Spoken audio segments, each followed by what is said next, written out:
We got a major report around Zach LaVine that we'll be breaking down on today's show, as it is looking like the Bulls have floated 15 Zach LaVine trade proposals to different NBA teams. What's going on, guys? My name is Patrick Siepman. Welcome into the Bulls Report, as this is going to be a fun show to dive into today. But before we dive into that report and going over some Zach LaVine trade destinations, we are closing in on 7,000 subscribers here on the channel. So first off, thank you guys so much to all 6,949 of you guys who have hit that subscribe button, but we just need 51 more of you. So if you guys are new here and have not locked us in as your go-to Bulls YouTube channel, I would really appreciate if you guys did so. So hit that sub button and help us reach 7K for my man Tony Kukoc. But here we go. This is what K.C. Johnson had to say. This was coming from a mailbag he did with NBC Sports Chicago, where he works, and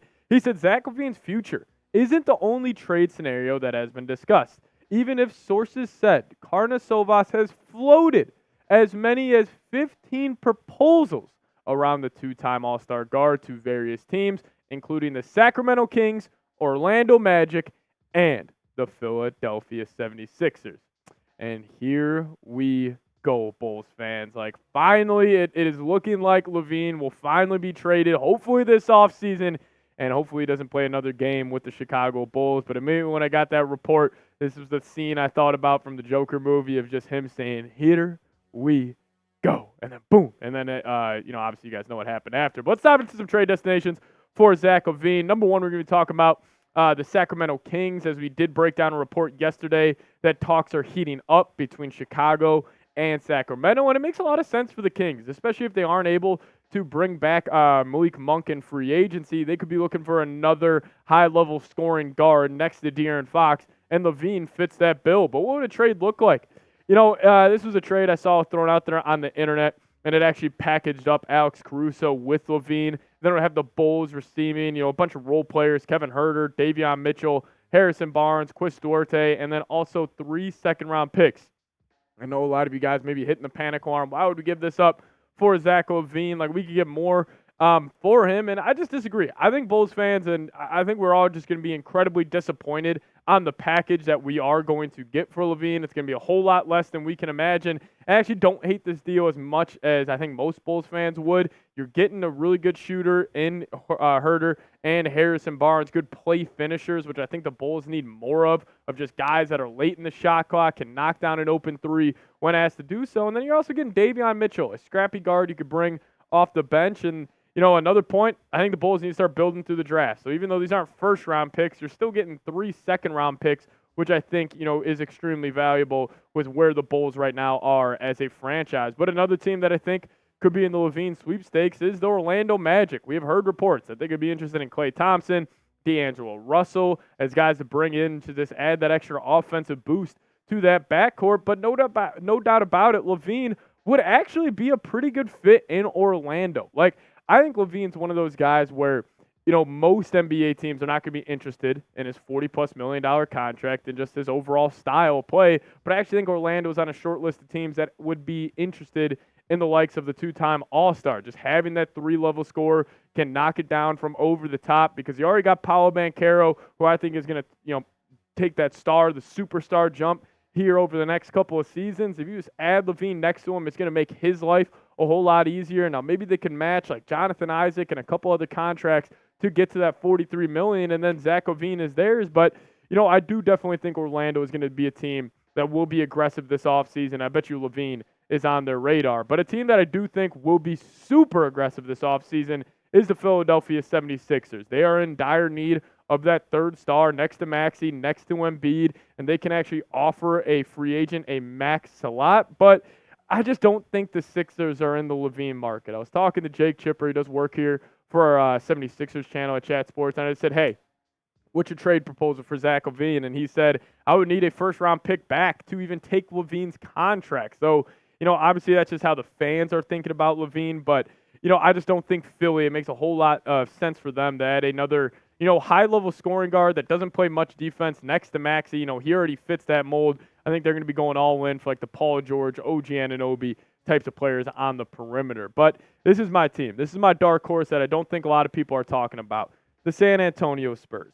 And, I made this comparison of Wemby on his rookie contract, how it compares to a quarterback in the NFL on a rookie contract. I think the Spurs are going to be ultra aggressive in trying to take advantage of that and try to sneak a title over the first couple of years of his deal. So what could a trade look like? Well, the Bulls, how about we just get our 2025 first-round pick back? This is still such a shocker to me that the Bulls, made this deal and then for DeMar DeRozan, they gave up a 2025 first-round pick. I understand it's top 10 protected, but come on, Chicago. Like, this was just a terrible move looking back on it. But you would get Keldon Johnson, Trey Jones, and Zach Collins to match salary. And maybe the Spurs don't want to include, the Bull or take off the protections of the Bulls' first-round pick. Maybe they throw you pick 8, for LaVine as well instead of the 2025 first. But I would be thrilled to get Keldon Johnson, just another wing on the outside who can defend multiple positions. Then Trey Jones is a hell of a backup point guard that I think could do big things in Chicago. But, definitely keep your eyes out. Like, if I had to pick a team that's, trading for LaVine this summer, I would probably be between the Kings and the Spurs, but I may just lean San Antonio. I just got a feeling that Greg Popovich is going to want to get his hands on the two-time All-Star. But fifth on my Zach LaVine trade destinations, I got the Miami Heat. As, the Heat, I assume, are going to be all in on Donovan Mitchell, just like how they were all in on, Damian Lillard last season. But I just think they're going to strike out on that, and I think LaVine, would be their fallback option. And, we know the Heat. They got Heat culture. Jimmy Butler, Bam. Like, they have that, culture already installed in that, basketball program. I think if they brought LaVine in, I think it would actually fit in, pretty well. I think they would be able to get the most out of him. Could they make the contract work? That's a kicker on this one. And, it's just funny, like, thinking about the Zach LaVine stuff. It's just like, I just have a feeling, like, as a Bulls fan, like, even though I am so out on him and I want him off this basketball team, like, I just have a feeling we are going to trade him, and then he is going to win a championship with wherever he goes. It just always seems like it's the case for the Bulls where players leave, they get better, somewhere else. I mean, take Lauri freaking Markkanen as the best example on that one. But you guys let me know. I just gave you guys 5 teams that I think could trade for Zach LaVine. You guys just got to give me one. Who will trade for LaVine this offseason? Name that team for me down in the comment section. Now, I want to wrap up today's show giving you guys my thoughts on why I do believe the Bulls should trade for Zach LaVine. The number one priority this offseason for Chicago has to be moving off LaVine, and this is for a number of reasons. Number one being you just need to move off his contract. The $40+ million he is making over the next 3 seasons, it just does not fit the Bulls' timeline and where they are to go and win championships. Number two, we saw the emergence of guys.